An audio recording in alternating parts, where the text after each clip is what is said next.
अस्मद्गुरुभ्यो नमः। काश्यपान्वयसञ्जातं नारायणपदाश्रितं श्रीमन्नारायणं वन्दे यतीश्वरश्रियाजुषम्। स्वच्छोर्ध्वपुण्ड्रविलसत्कमनीयफालं प्रज्ञासमञ्चितमृदुस्मितवक्त्रलीलं काषायदण्डपरिमण्डितभव्यकायं श्रीजीयराख्ययतिशेखरमानतोऽस्मि। आपदामपहर्तारं दातारं सर्वसम्पदां लोकाभिरामं श्रीरामं भूयो भूयो नमाम्यहम्।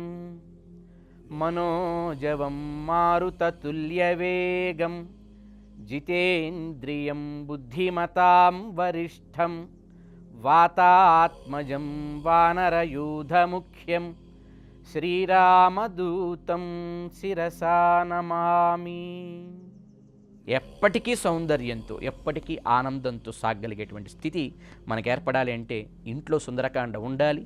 మన మనస్సులో మన ఒంట్లో ఆ సుందరకాండ మారుమ్రోగుతూ ఉండాలి. దీనికి ఆలంబనగా మొదటి 200 శ్లోకాల్లో అద్భుతంగా ఏంటి మనం నేర్చుకోవాలో చెప్తాడు వాల్మీకి భగవానుడు. హనుమంతుడు సుందరకాండలో సముద్రాన్ని ఎదురుగా చూశాడు, 100 యోజనాల సముద్రాన్ని. చాలామంది వానరులు చూశారు. కొందరు అన్నారు అంత సముద్రం చూసి భయపడిపోయారు. మేము 10 యోజనాలు దాటగలమన్నారు కొందరు. కొందరు లేదు నేను 20, కొందరు 50, 60, 70. ఒకరైతే ఒకరు అవతలికి వెళ్ళగలను కానీ తిరిగి మళ్ళీ వెనక్కి రాగలను లేదు. ఇలా చెప్పారంత. కానీ ఒక్క హనుమ మాత్రమే 100 యోజనాల సముద్రాన్ని చూసి ఈ 100 యోజనాలు ఏంటి, ఇట్లాంటివి ఇంకొన్ని వందలు, 1000 వచ్చినా నేను దాటగలను అనుకున్నాడు. ధైర్యంతో ముందుకు సాగాడు. ఇది మొదటి గుణం. మొత్తం సుందరకాండ 200 శ్లోకాలు పూర్తయ్యాక 4 సందర్భాల్లో హనుమంతుడి వైభవాన్ని ఆ మొదటి సర్గలో కీర్తిస్తూ వెళ్తారు వాల్మీకి భగవానుడు. 4 గుణాలు చెప్తాడు. ధృతి, దృష్టి, మతి, దాక్ష్యం అనే 4 గుణాలు చెప్తాడు. ప్రతి మనిషికి ఉండవలసిన, ప్రతి మనిషి అలవర్చుకోవలసిన, సాధన చేసి పైకి తెచ్చుకోవలసిన 4 గుణాలు. ఈ 100 యోజనాల సముద్రం 100 ఏళ్ల మానవ జీవితం అండి.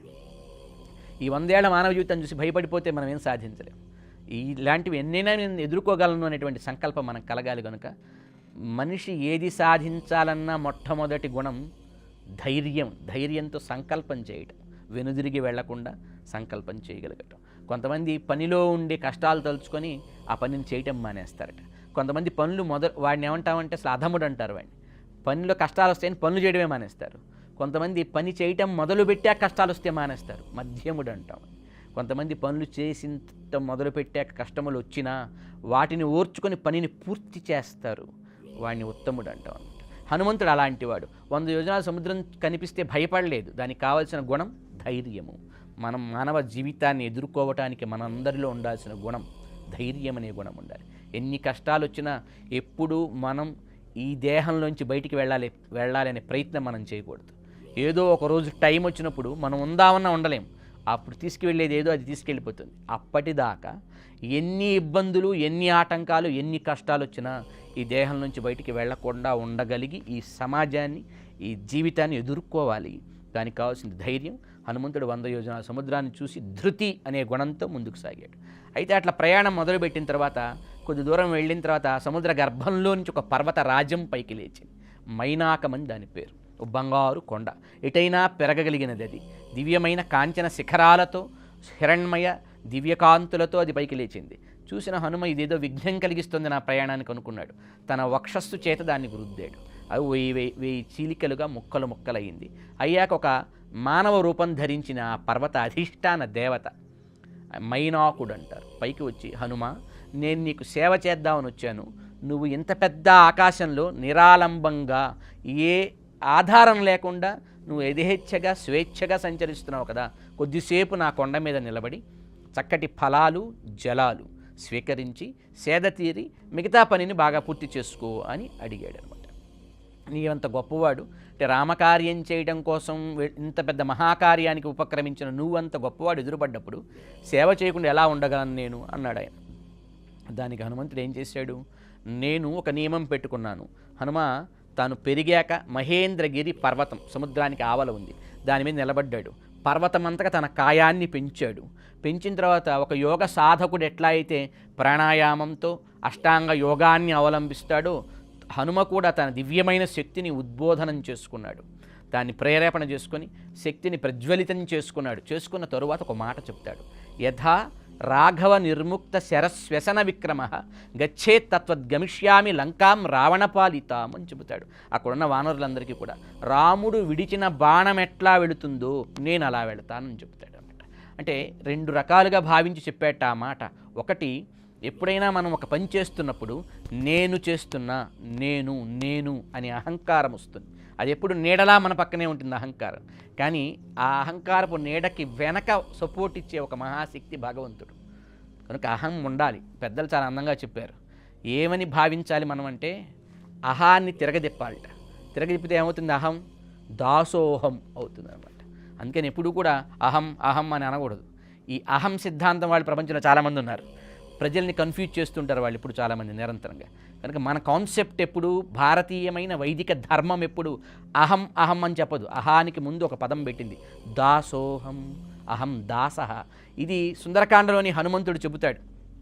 లంకలోకి వెళ్ళిన తర్వాత సీతమ్మతో మాట్లాడటం అంతా సంభాషణ పూర్తి అయిన తరువాత, అశోకవనాన్ని ధ్వంసం చేసిన తరువాత రాక్షసులంతా యుద్ధానికి వస్తారు హనుమంతుడి మీదకి. ఆ యుద్ధానికి వచ్చినప్పుడు తను ఎవ్వరో, ఎక్కడి నుంచి వచ్చాడో, తన పేరేంటో తనే చెప్పుకుంటాడు. చెప్పుకుంటూ దాసోహం కోసలేంద్రస్య రామస్య అక్లిష్టకర్మణ హనుమాన్ శత్రు సైన్యానం నిహంత మారుతాత్మజ అని చెప్తాడు.